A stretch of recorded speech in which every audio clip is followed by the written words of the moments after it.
अरे महंगाई बढ़ी है।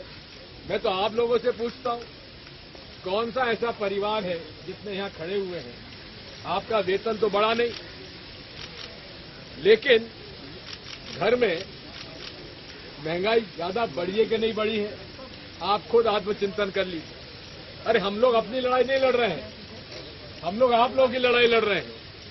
इसलिए आइए, कल सुबह 11 बजे सारे हमारे कांग्रेस के सांसद राष्ट्रपति जी को जाकर कहेंगे कि माननीय वित्त मंत्री जी को देश के वास्तविक आर्थिक हालातों से परिचय नहीं है।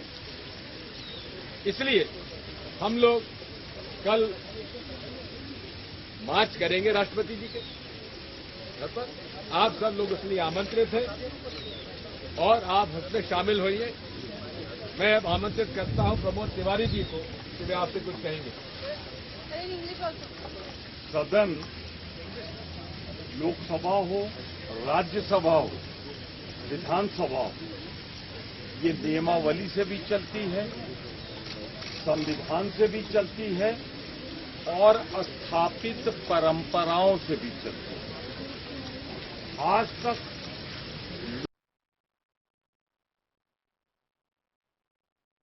रिकॉग्नाइज नेता विरोधी दल को जब उसकी नोटिस लगी हो, ये महत्वपूर्ण है कि उनकी नोटिस लगी हुई है और उस पर चर्चा होनी हो, तो उसके पहले ईडी उनको समन करके बुलाए। समय दिया गया है कि 12:30 बजे आप आइए। 11 से लेकर 6 बजे तक सदन चलता है।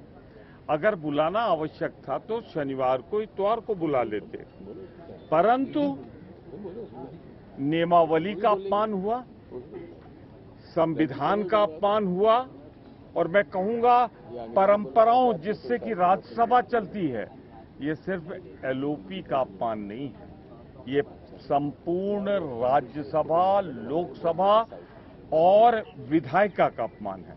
और विधायिका का अपमान क्यों हो रहा है?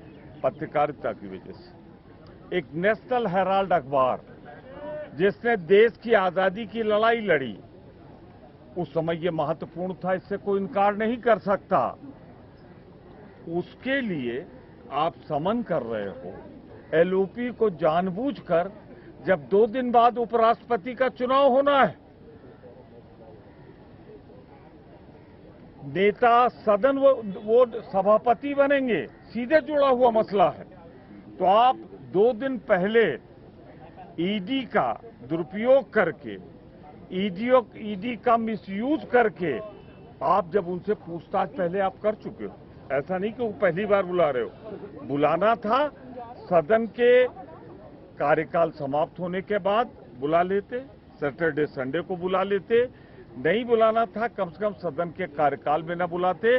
लेकिन जिस तरीके से नोटिस लगी हुई, उस पर चर्चा न हो सके, क्योंकि महत्वपूर्ण विषय था ईडी पर, और ईडी बुला ले, इससे ज्यादा अपमान विधायिका का और पत्रकारिता का कोई दूसरा नहीं हो सकता है।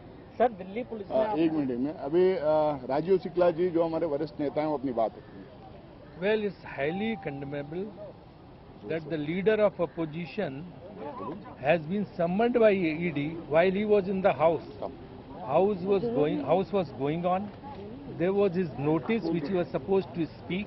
First he wanted to speak, he was not allowed by the ruling benches.